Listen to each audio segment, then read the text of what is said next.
Ndugu Mheshimiwa George Mcheche Masaju, Jaji Mkuu wa Jamhuri ya Muungano wa Tanzania, waheshimiwa majaji wa Mahakama ya Rufani na Mahakama Kuu, Mheshimiwa Naibu Mwanasheria Mkuu wa Serikali,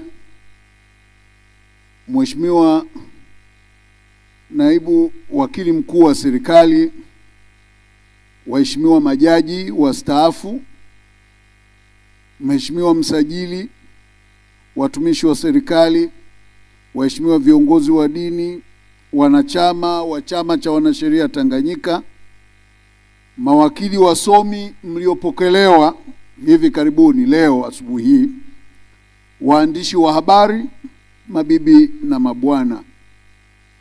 Ninawasalimu kwa heshima na kwa mujibu wa kifungu cha 4 cha sheria ya Chama cha Wanasheria wa Tanganyika, TLS Section 4.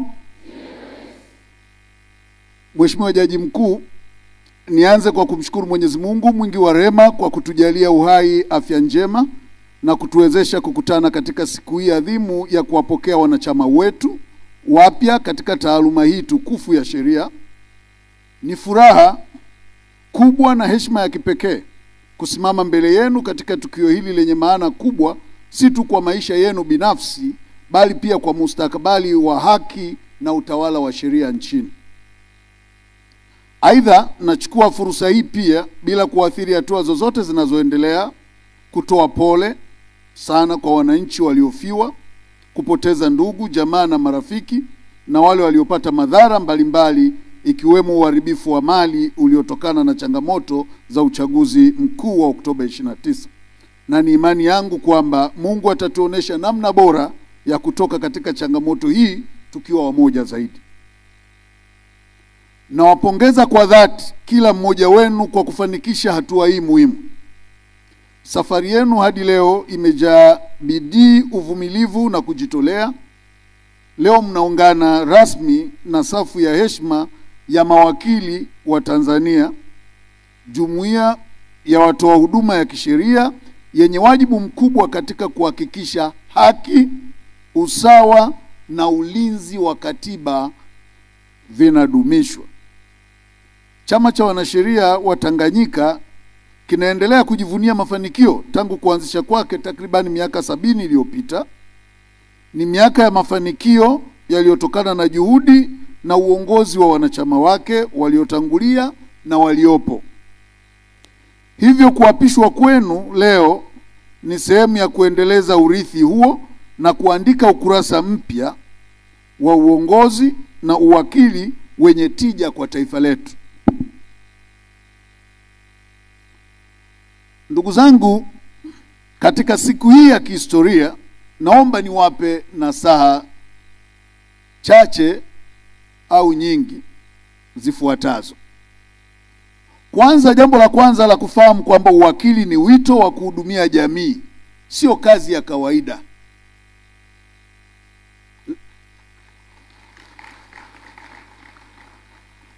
Ni muhimu kutambua kwamba taaluma ya sheria ni wito, si ajira ya kawaida. Kuwakilisha wateja wenu ni kuhudumia haki, kulinda misingi ya katiba na kuendeleza utawala bora unaozingatia sheria, usawa na haki za binadamu. Hivyo wakili ni mtu ambaye kiwango chake cha uzalendo kwa taifa, ujasiri katika kusimamia na kulinda katiba na sheria, utawala bora, utawala wa sheria zikiwemo haki za binadamu ni cha juu zaidi kiwajibu kuliko mtu mwingine.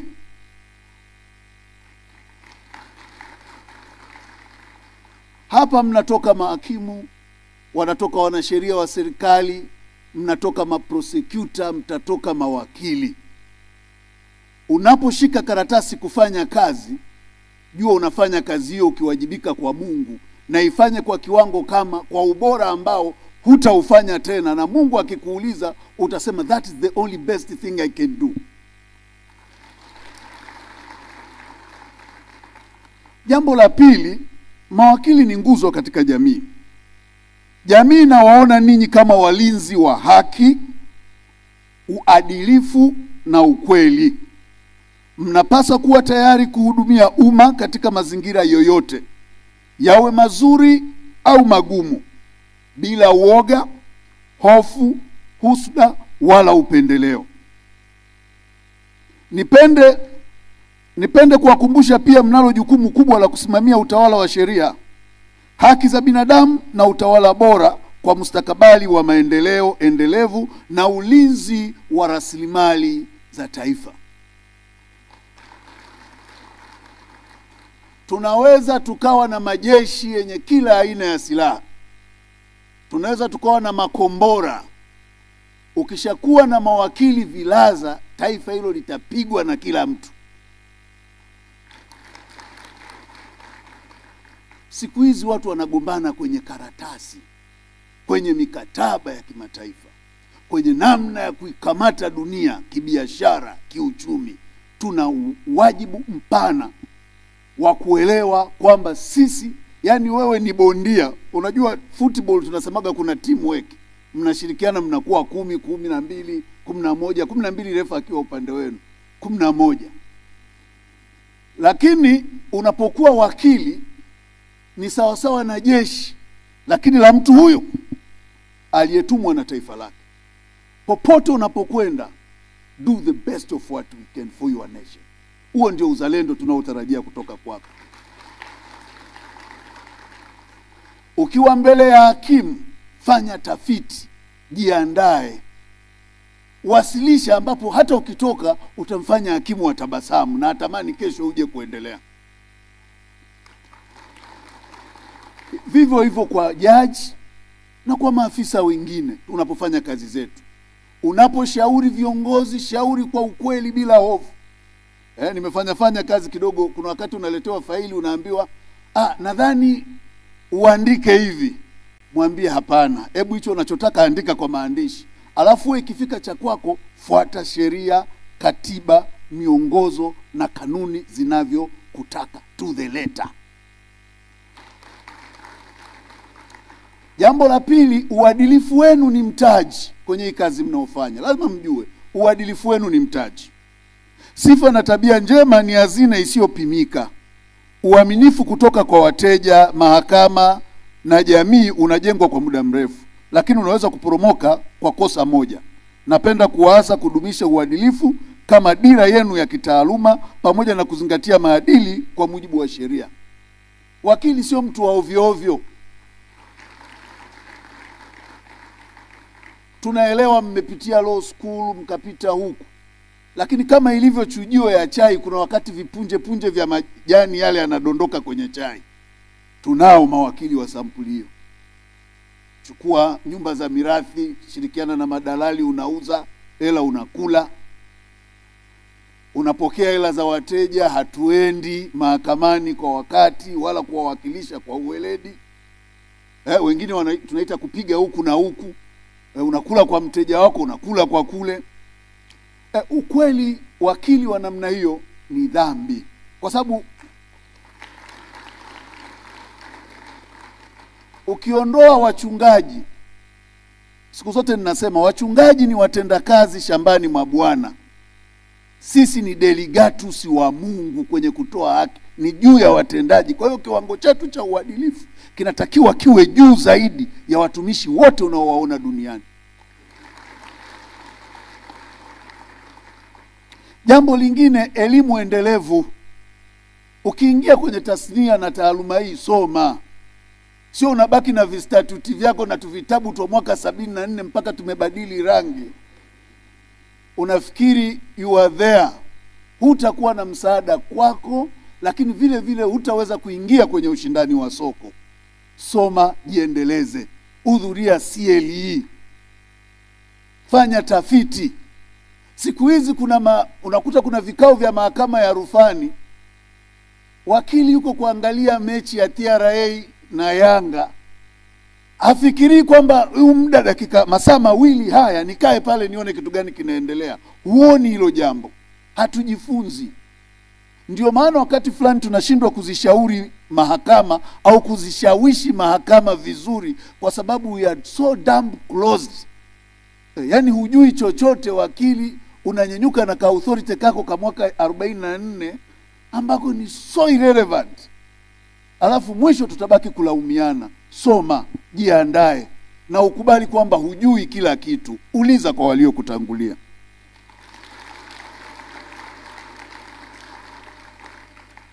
Jambo lingine, kujitolea kwa ajili ya wanyonge. Kumbukeni jukumu la kutoa. Kumbukeni jukumu la kutoa huduma za kisheria kwa watu wasioweza kumudu gharama. Ni wajibu. Is not an option, sio hiari unapokuwa wakili. Kazi yetu sio kutengeneza faida tu, bali ni huduma kwa jamii yetu. Pro bono, hilo tunaita ndio moyo wa uwakili. Usiruhusu machozi ya mwananchi yatiririke mbele zako kwa sababu amekosa uwakilishi wa kisheria katika changamoto inayompata.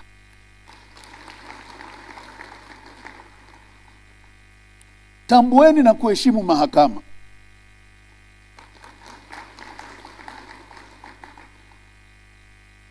The court you see is your bread and butter. That is the first principle you must understand. Siagi yako na mkate wako ni mahakama. That is where you are making your living. Don't turn it into a hell. Mahakama ni muhimili wa utoaji haki. Heshimuni majaji, mahakimu na watumishi wa mahakama. Wafanyeni kuwa washirika wenu katika kuhudumia wananchi na utoaji wa haki. They are not your adversary. Kwa hiyo tuhakikishe tunatengeneza haiba ya taaluma yetu. Kama hakimu amekosea, kuna utaratibu.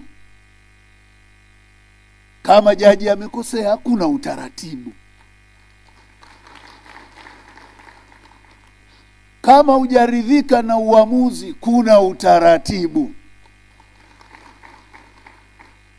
Tufanye utaratibu ili tutengeneze mahakama zetu ziwe mahali bora na salama, lakini penye kila nakshi ya uweledi na uadilifu kila tunapotekeleza majukumu yetu. Lakini lingine nalo hasa ni kwamba huduma ya sheria nje ya mipaka ya Tanzania. Ulimwengu unabadilika na sheria hazina tena mipaka. Tusiogope kushirikiana na vyama vingine with caution. Tushirikiane na vyama vingine. Tuna East Africa Law Society, tuna Pan Africa Law Union, Lawyers Union, tuna International Bar Association. Twende kule. Wajua Tanzania tunapenda sana kupiga, tunajificha chini ya meza huko. Tusiogope kuinteract na wengine. Ili mradi tuna interact tukiwa na akili timamu na tukielewa mipaka na kulinda maslahi ya haki za binadamu, lakini na ulinzi wa taifa letu. Jambo lingine, nawaasa shirikini katika maendeleo ya chama chenu. TLS ni chama chenu. Sasa ni wanachama halali wa TLS. Jifunzeni sheria na kanuni za TLS. Shirikini katika mikutano na vikao, na hakikisheni mnaelewa wajibu wenu wa kuchangia maendeleo ya chama na ya taifa kupitia chama chenu. Mara zote nimekuwa nasema sisi TLS sio adui wa serikali. We are not an anti-government terroristic group. Sisi ni organization ya kisheria. Tuna wajibu wetu chini ya kifungu cha 4 cha kusimamia sheria, utawala wa sheria, utawala bora, haki za binadamu na kuishauri serikali. Kwa hiyo ni wajibu wenu kuwa na maadili ya kukipenda chama chenu. Na hata chama chako kinapotoa jambo ambalo sio sahihi, fuata utaratibu wa kuwaona viongozi na kurekebisha. Siku hizi tuna vijana wengi sana nimeona kwamba chama kinaweza kikatoa utaratibu na wenyewe wanaanza kujirekodi, kila mmoja anatoa utaratibu wake.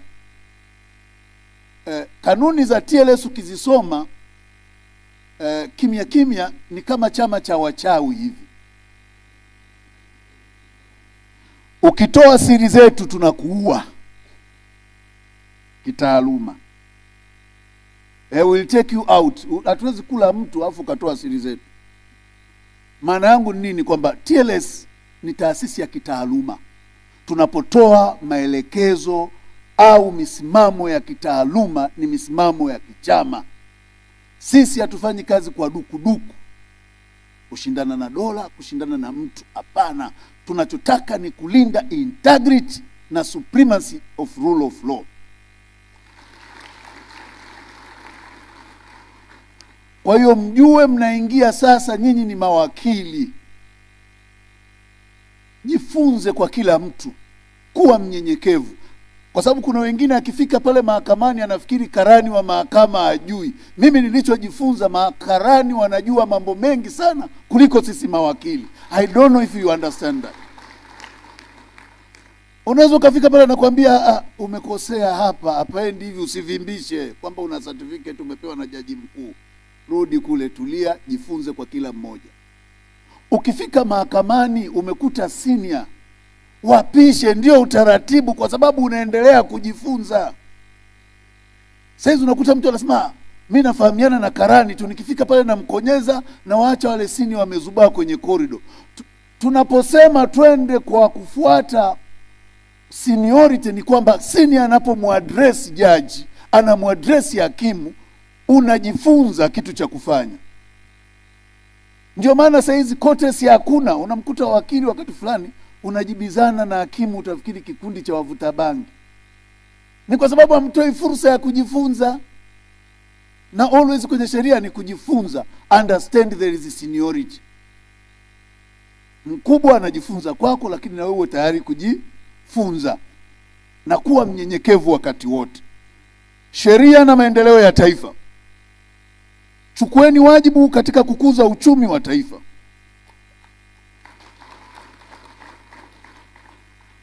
Kulinda rasilimali za nchi na kusimamia kwa wivu mkubwa mihimili ya dola, ambao ni serikali, bunge na mahakama. Wajibu wako mkubwa, hakikisha mahakama haichezewi na ina heshima na staa yake wakati wote. Kwa sababu tukiruhusu mahakama watu wapoteze imani kwa mahakama,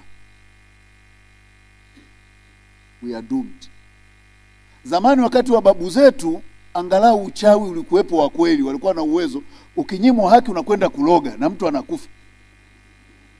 Siku hizi wachawi hawapo tena wa kweli, ni matapeli tu. Kwa hiyo the only refuge ya kudai haki yako ni mahakama.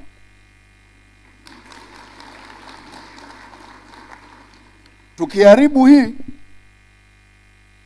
tutalia machozi na kusaga meno na hatutapata mtu wa kutubembeleza. Kwa hiyo kunapotokea mazingira yoyote ya kudiscredit utukufu, sizungumzi utukufu wa Mungu, utukufu wa kimahakama, ile integrity ya kimahakama ambalo ni eneo letu la kazi, yoyote anayetaka kufanya tumkemee kwa nguvu zote bila kumuogopa, na tumwambie kwa maneno makavu, stay away from the integrity of our court.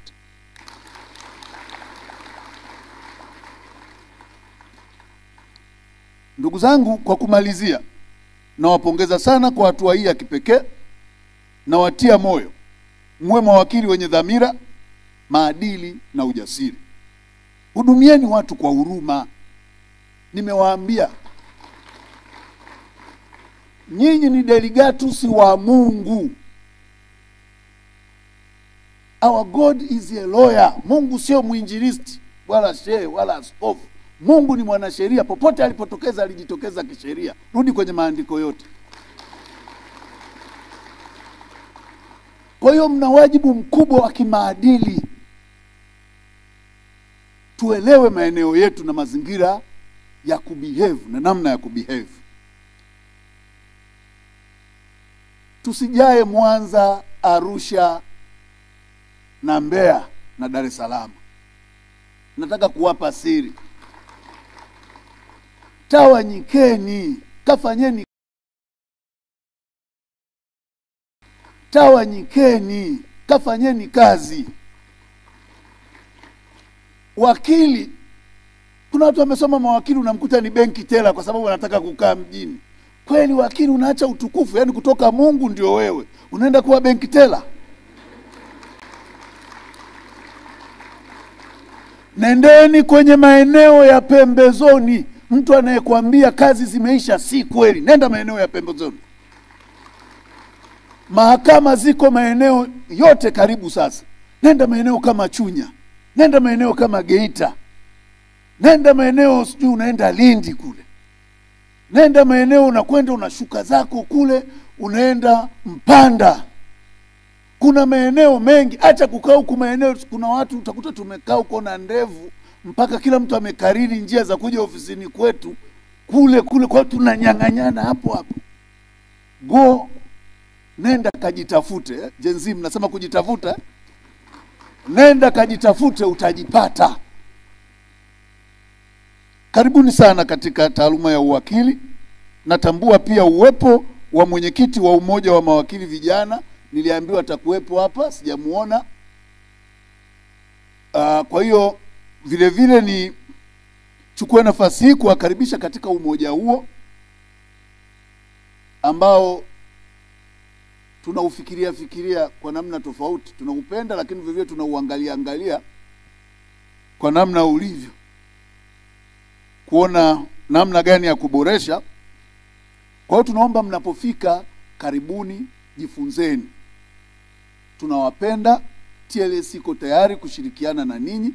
Najua wengine tayari bado wako wanaendelea kuwepo mahakamani, lakini msiogope. Nani watie moyo, msipende kulipa ile nani practicing. Hichi chama ni chenu.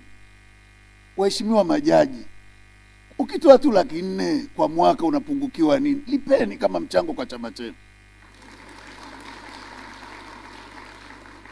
Tunawaomba kwa sababu ili tutoe legal aid, kuna Watanzania wana matatizo genuine. Mnanielewa ndugu zangu?